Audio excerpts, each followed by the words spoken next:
Je sors du scanner et de l'écho. En plus, on voit rien le pare-brise. Il est plein de sable. En ce moment, on a les tempêtes du sable du Sahara qui arrivent jusque chez nous ici, à Cassis. Et donc, quand il pleut du sable. Et là, comme je disais, je sors de chez le médecin, du scanner, de la radio plutôt.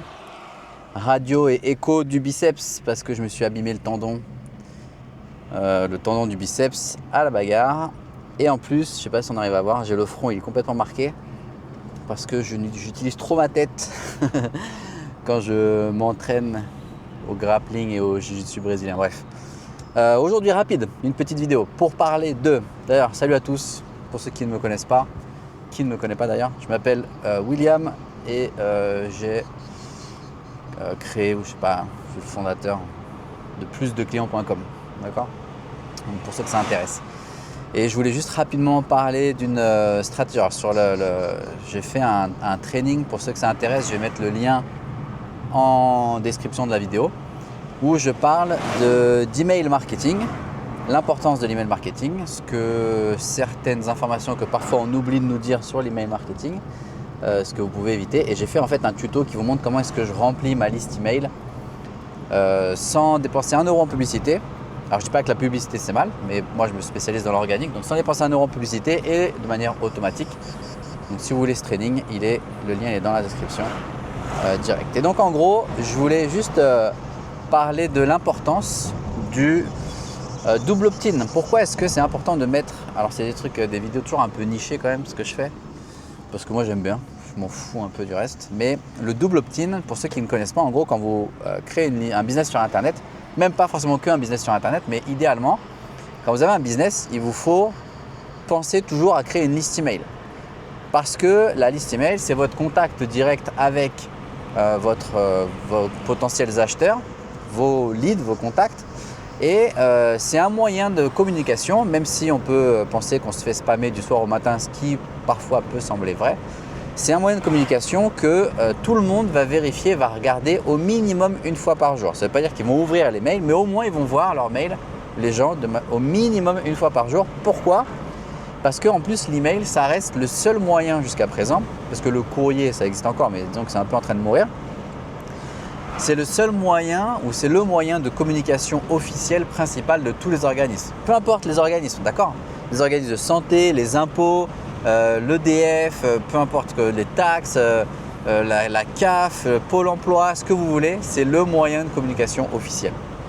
Et donc les gens, ils ont toujours regardé vous postuler quelque part pour un job, comment on appelle ça, pour un appartement, ces trucs-là. Bien souvent, ça se fait par email avec une agence immobilière, etc.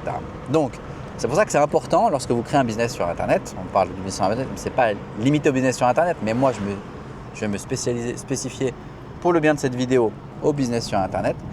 Lorsque vous créez un business sur Internet, c'est important de créer sa liste email. Et lorsqu'on crée une liste email, il n'y a pas 1000 façons de le faire.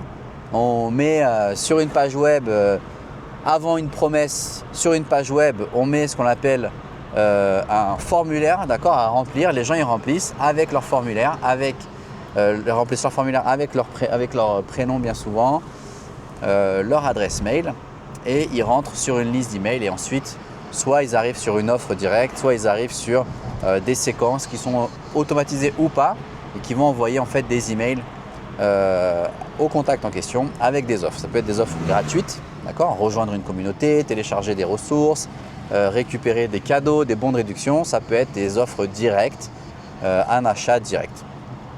Et lorsqu'on crée cette liste d'emails, il y a 3 catégories de listes en fait que vous allez avoir au sein de votre outil, de votre autorespondeur qui vous permet de gérer votre liste email.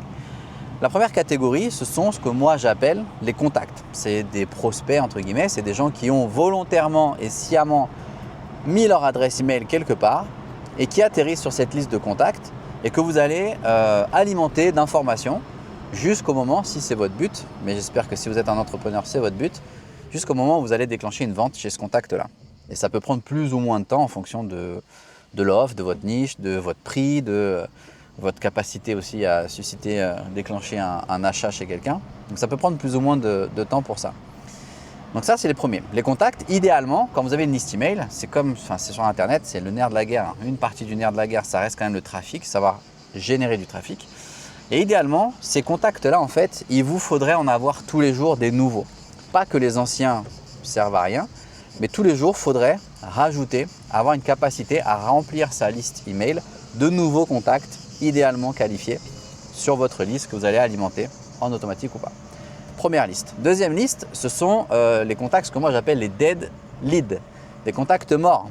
Ça veut dire que ce sont des gens qui, à un moment donné, ont décidé de rentrer sur votre liste email et ils ont arrêté tout simplement ou ne l'ont jamais fait, ou alors c'est une fausse adresse mail, ou alors ils ne l'ont jamais fait, n'ont jamais ouvert vos mails, n'ont jamais cliqué sur un lien, n'ont jamais réagi avec vos campagnes, répondu à vos mails, etc.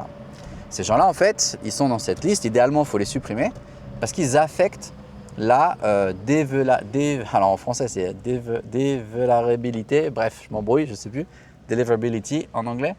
Et en gros ils affectent la capacité, ils affectent votre e-réputation, la réputation de votre nom de domaine, c'est via ça que vous envoyez des mails. Et ils affectent la réputation de votre nom de domaine, ça veut dire que quand les fournisseurs d'accès, les fournisseurs d'adresse mail style Gmail, ils reçoivent un mail de votre nom de domaine, will@plusdeclients.com par exemple, et que vous avez une mauvaise réputation, ça va affecter, ça va dire bah non, ça c'est peut-être un spam, ou au contraire, bah, au lieu de l'envoyer dans la boîte de réception principale, on va l'envoyer dans les spams, dans les indésirables, dans les promotions, dans les pubs, etc. Et donc ça va affecter votre capacité à envoyer votre message et que votre message soit lu par votre audience et que vos liens soient cliqués. Donc c'est pour ça que c'est important de les supprimer. Et la troisième liste qui existe, ou en tout cas moi, chez moi ça existe, c'est ce que j'appelle, chez moi je les appelle comme ça, les leads plus. Ce sont des gens qui, à un moment donné, ont fait partie de vos contacts et ensuite ils sont passés à l'action et ils ont acheté un de vos produits, un de vos programmes, une de vos offres. Et donc, ils se sont d'autant plus qualifiés parce qu'à un moment donné, ils ont sorti leur carte bancaire pour vous faire confiance et acheter un de vos produits. Et l'avantage de ces leads plus, c'est pas parce que vous avez fait une vente un jour, une fois, que c'est fini, vous ne ferez plus jamais de vente. L'avantage de ces leads plus, c'est que demain, si vous avez un autre programme, une autre solution, une autre offre, vous pouvez, et vous devez même, les proposer à ces personnes-là en priorité parce que ce sont les plus réactifs au sein de votre liste. Maintenant, pour être sûr de créer une liste de bonne qualité, il faut l'entretenir régulièrement. Ça veut dire l'entretenir en envoyant des messages pertinents et qui répondent en tout cas à la raison pour laquelle ils se sont inscrits sur votre liste dans un premier temps. Il faut envoyer des messages pertinents et il faut surtout vous assurer que les personnes qui sont sur votre liste, ce sont des personnes qui ont réellement décidé d'être sur votre liste. Comment est-ce qu'on fait ça? On nettoie sa liste fréquemment. On peut mettre en place des automatisations en fonction des outils que vous utilisez. On peut mettre en place des automatisations pour faire ça de manière automatisée et nettoyer sa liste en fonction de certains critères. Et pour s'assurer, le principal critère, c'est à l'entrée de mettre des barrières à l'entrée. Alors ça peut paraître contre-intuitif en se disant mais je vais mettre des barrières à l'entrée de ma liste email. Mon but c'est pas de remplir ma liste email. Oui, le but c'est de remplir ma liste email, mais c'est de la remplir avec des personnes qualifiées. Et donc comment est-ce que je fais ça? Je vais mettre en place, au moment où la personne va mettre son adresse mail à l'intérieur de mon formulaire pour qu'elle intègre ma liste email, je vais mettre en place ce qu'on appelle un double opt-in. Ça veut dire que lorsque la personne va rentrer son adresse mail, au lieu de recevoir directement accès à ce que vous lui avez promis en échange de son adresse mail, elle va recevoir un mail qui va lui dire « Attendez, vous venez de rentrer votre adresse mail dans un des formulaires de William, par exemple. Est-ce que vous êtes sûr que vous voulez vous inscrire?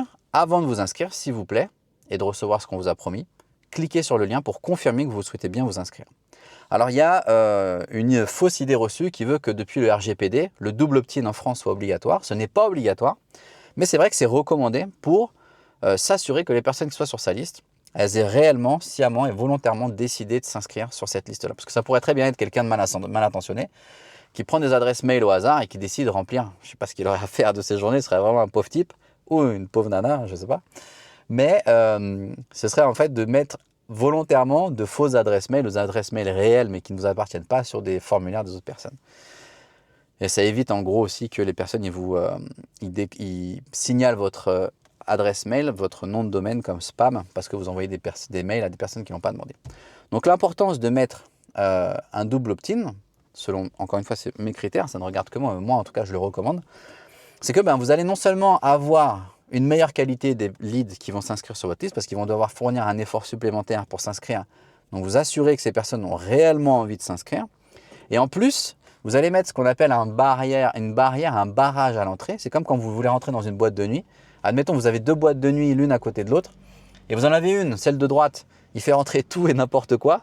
Il fait rentrer les mecs qui puent la pisse, il fait rentrer les cagoles, il fait rentrer tout ce que vous voulez. Et l'autre à côté, si tu n'as pas une paire de chaussures de ville, si tu n'as pas un pantalon à pince, si tu n'as pas une chemise, si tu n'as pas la barbe rasée ou en tout cas bien habillé, etc., si tu n'es pas accompagné pour rentrer, eh ben, tu ne rentres pas à l'intérieur de cette boîte de nuit. Et si tu as un minimum de bon sens et que, admettons, ton but, ce soit de trouver une jante du sexe opposé ou en tout cas du sexe qui t'attire à l'intérieur d'un endroit, on va dire, chic et réputé et qui ne pue pas la pisse, eh ben, tu vas vouloir rentrer dans celui qui te met des barrières à l'entrée parce que tu sais qu'il y a une réputation et ça sous-entend qu'il y a plus de qualité à l'intérieur. Et bien sur ta liste, c'est exactement pareil.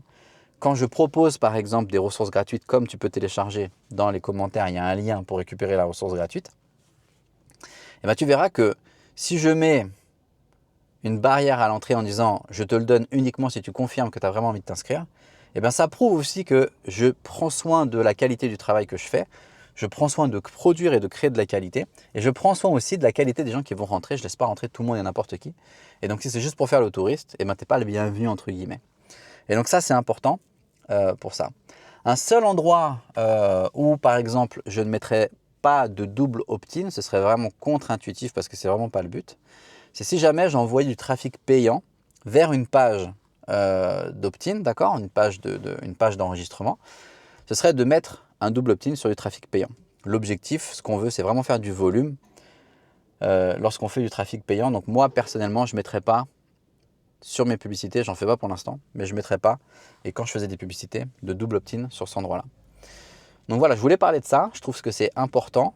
L'objectif, c'est de se rendre compte que les réseaux sociaux, c'est bien, c'est beau, mais tous ne sont pas voués à vivre éternellement. Peut-être qu'un jour, il y en a certains qui vont disparaître. Et donc, c'est bien de créer une réputation, de créer un branding, de créer une communauté, une audience sur la plateforme qui vous plaît sur les réseaux sociaux.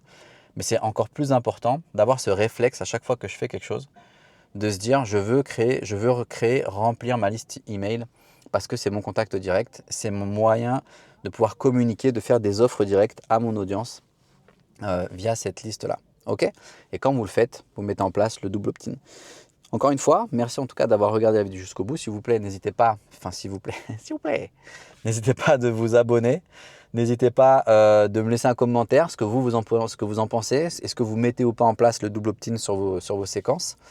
Moi, depuis que je l'ai fait, je sais que j'ai des taux d'ouverture qui sont au-delà des 50%. Ça veut dire plus de la moitié en moyenne, c'est entre 20 et 30%. On lève les bras au ciel en disant génial, je suis super bon. Moi, je suis en moyenne au-dessus des 50% parce que je fais de la qualité et j'ai une liste qui est relativement réactive par rapport à ça. Donc, c'est un avantage. C'est-à-dire que quand demain vous faites des offres, il y a plus de gens qui vont regarder les offres, voir les offres, cliquer sur les offres pour potentiellement acheter votre offre. Ok. Donc, si vous voulez récupérer le tuto pour savoir comment est-ce que moi je remplis ma liste de manière automatique, une centaine, entre 100 et 150 contacts nouveaux sur ma liste tous les mois en automatique, sans faire de publicité, sans me tuer à la tâche à créer du contenu, même si je suis en train de créer du contenu ici, et ben n'hésitez pas, il y a un lien en commentaire dans la description de la vidéo. Vous cliquez sur le lien et vous aurez accès au tuto. En plus, je donne un bonus supplémentaire. Pour ceux que ça intéresse, je vous donne ma séquence de bienvenue, copier-coller, juste à la personnaliser. Forcément, vous pouvez même utiliser ChatGPT pour la personnaliser. Et tout ça, c'est à l'intérieur. Ça marche? Merci à tous et puis je vous dis à la prochaine vidéo. Bye.